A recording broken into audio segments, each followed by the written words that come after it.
All the class 9 students of St. Michael's Academy, welcome to online physical science class. Today I am going to start heat. Already you have a brief idea on heat. So let's start.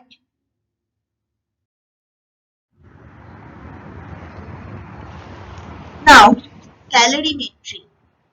Calorie word is related to heat. Heat is a form of energy on gaining which a body becomes hotter and on losing which a body becomes colder. The thermal condition of a body which determines whether or not heat will flow from the body to another body in contact is called the temperature of the body. Now, what is calorimetry? Calorimetry is the process of measuring the amount of heat released or absorbed during a chemical reaction.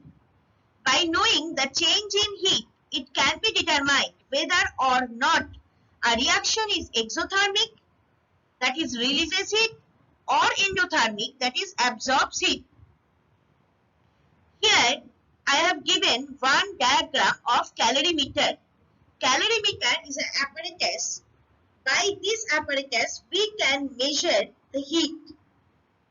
Remember that like thermometer, by thermometer we can measure temperature, and by calorimeter we can measure heat. The heat needed to raise the temperature of 1 gram of water through 1 degree Celsius is called 1 calorie.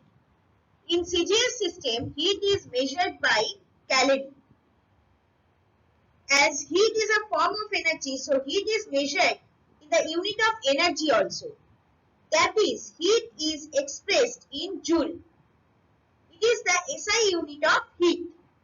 So 1 calorie is equal to 4.1868 exactly joules, or else you can say 1 calorie is equal to 4.2 joule. Now experiments show that the transferred heat from one body to another body depends on three factors. Number 1, the change in temperature. Number 2, the mass of the system. And number 3, the substance and phase of the substance. Now here I am discussing about specific heat and heat capacity. The specific heat is an intensive property that describes how much heat must be added to a particular substance to raise its temperature. Intensive property, not extensive property. Remember this. So this is the definition of specific heat.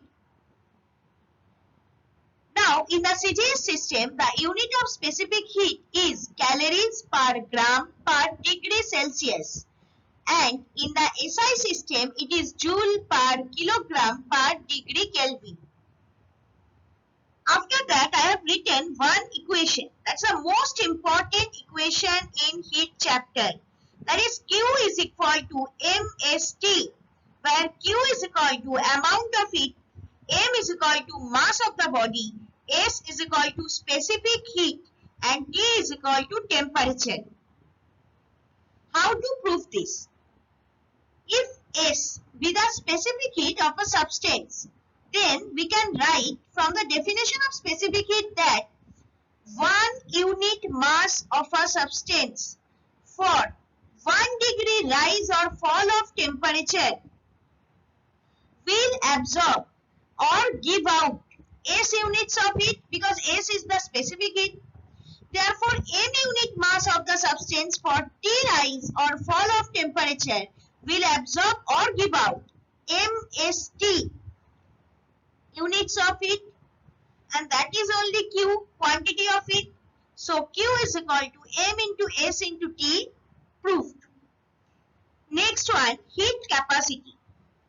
The heat capacity measures the amount of heat necessary to raise the temperature of an object or system by 1 degree Celsius.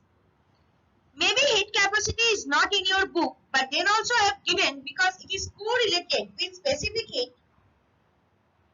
So that's why I have given one diagram also. See, from your real life example, specific heat is smaller in case of iron frying pan, but specific heat is greater in case of earthen pot. So iron frying pan is easy to warm up, but on the other hand, earthen pot is hard to warm up because its specific heat is greater. Now see the next diagram. There is a comparative study between specific heat and heat capacity. Heat capacity is an extensive property and specific heat is an intensive property. The heat capacity for a substance is the amount of heat needed to change the temperature of the substance by 1 degree Celsius or Kelvin. Units often expressed as 1 by degree Celsius. That means per degree Celsius.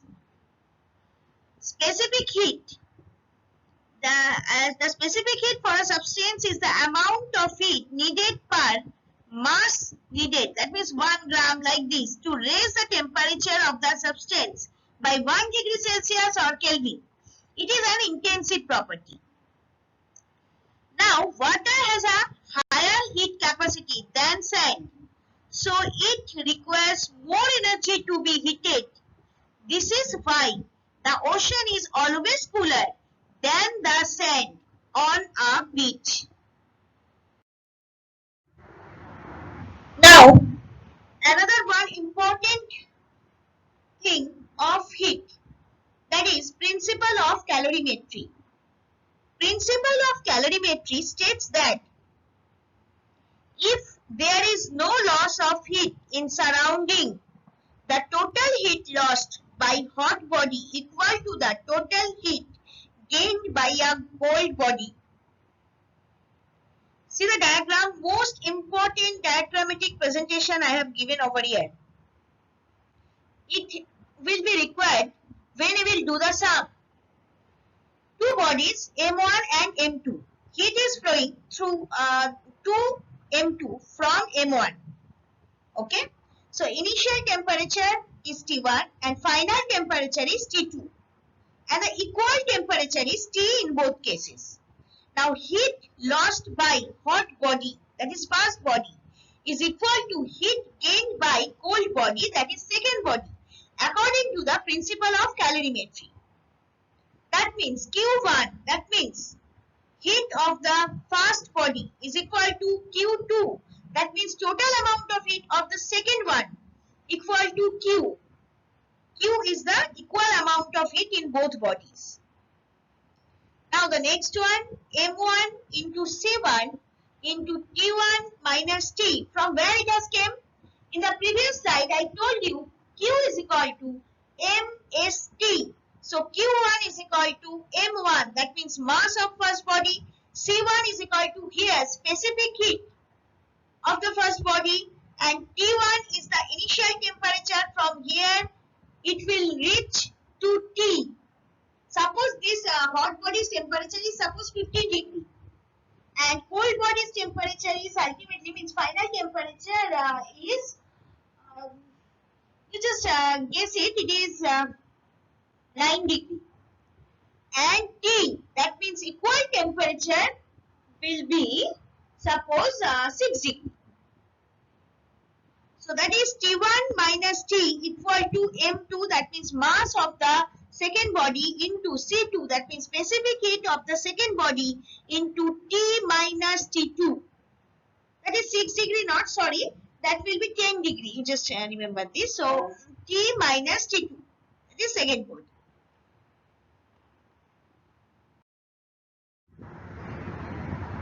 Another one thing I am discussing here, that is water equivalent.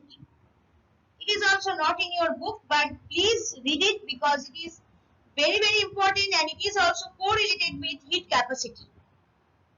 The water equivalent of a calorimeter is defined as the mass of water that will absorb or lose by as same quantity of heat substance for the same change in temperature. So calorimetry is a technique used to measure heat flow into and out of metal. The basic idea of the technique is quite simple. Water equivalent of calorimeter, that means W is equal to M into C. This is another equation. The unit of M into C, that means W, is calorie per degree Celsius. Here W is equal to water equivalent, M is equal to mass, and C is equal to specific heat. In a reaction, the quantity of heat that raises the temperature of some substance by some amount, the same quantity of heat can simultaneously raise the same temperature of a certain mass of water. The mass of water is then termed as water equivalent. Now, mechanical equivalent of heat.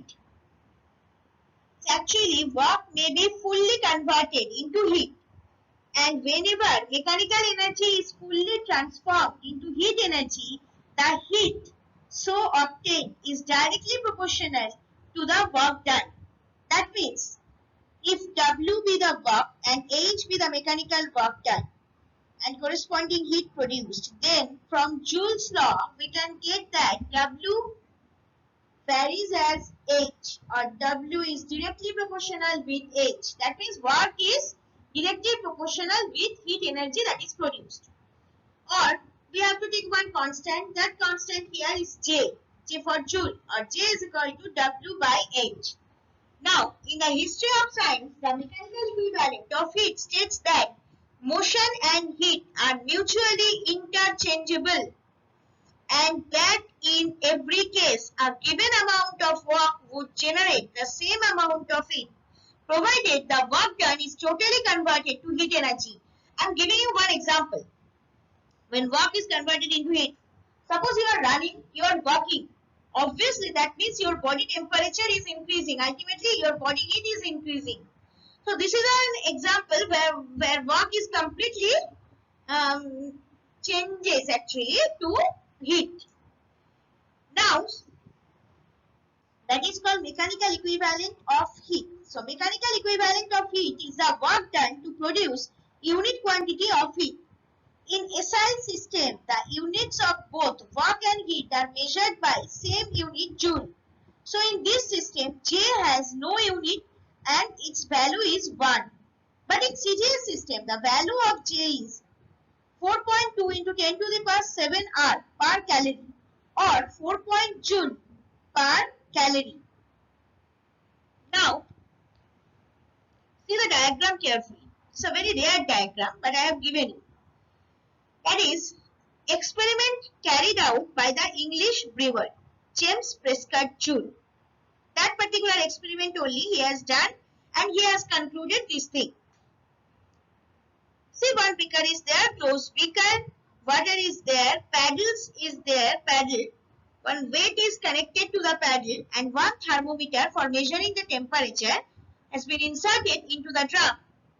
4.184 or 4.2 rather joule of mechanical work done by the falling weight was transferred to the internal kinetic energy of water, raising the temperature of 1 gram of it by 1 degree Celsius. He has done this experiment and he has proved that 4.184 joule or 4.2 joule is equal to 1 calorie. Now, latent heat. The heat required to convert a solid into a liquid or vapor, or a liquid into a vapor without change of temperature is called latent heat.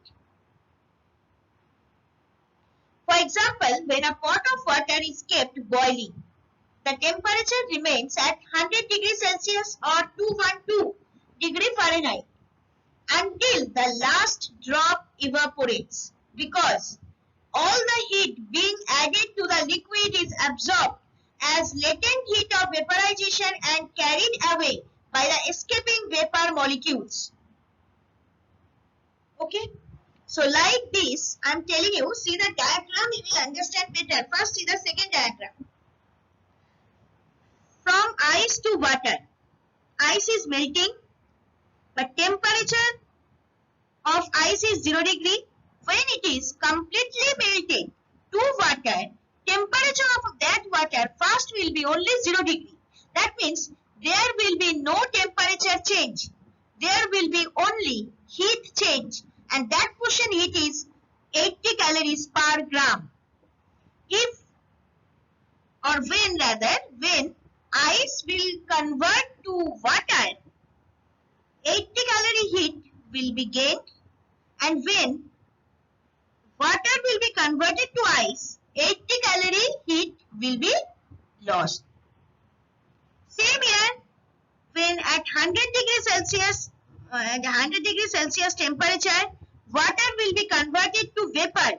That means temperature same, 100 degrees Celsius, but heat differing. When heat, some quantity of heat is absorbing or else lost. So here, water to vapor, add 540 calories of heat, but vapor to water, remove 540 calories of heat.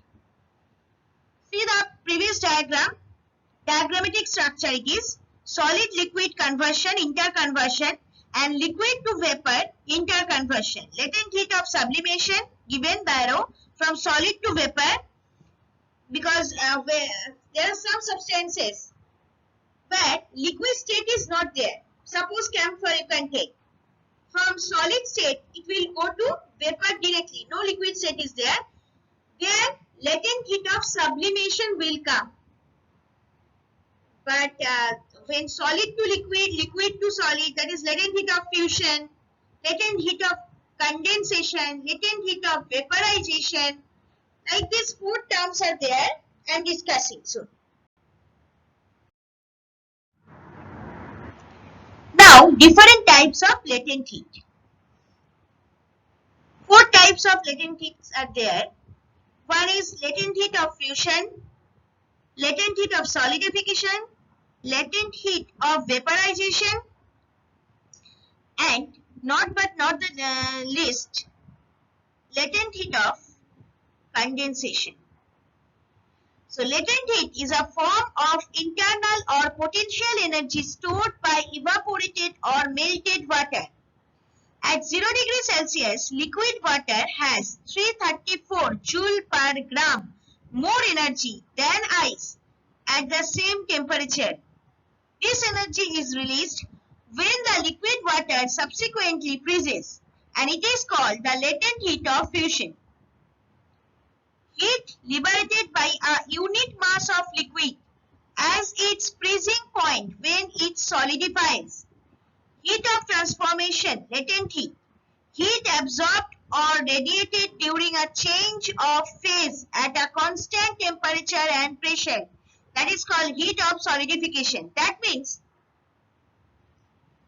solidification, solid, to form solid. That means from ice, from water to ice, and another one is from ice to water.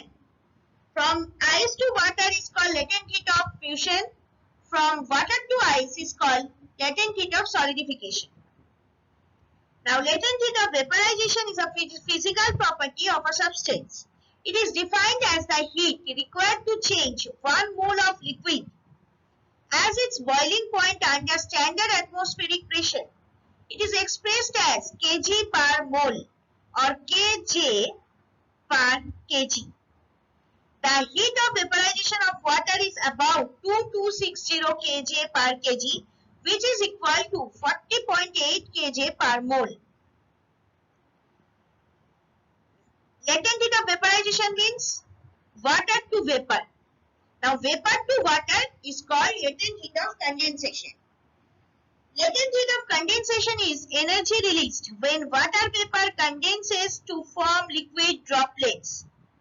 An identical amount of calories, about 600 calories per gram, is released in this process as was needed in the evaporation process. See the graphical representation. Solid, liquid and gas. Latent heat of fusion, temperature remains constant as solid turns to liquid, and latent heat of vaporization, temperature remains constant as liquid turns to gas, and vice versa also. Thank you. For any queries or doubts, please email me at suneshnavan.sma@outlook.com.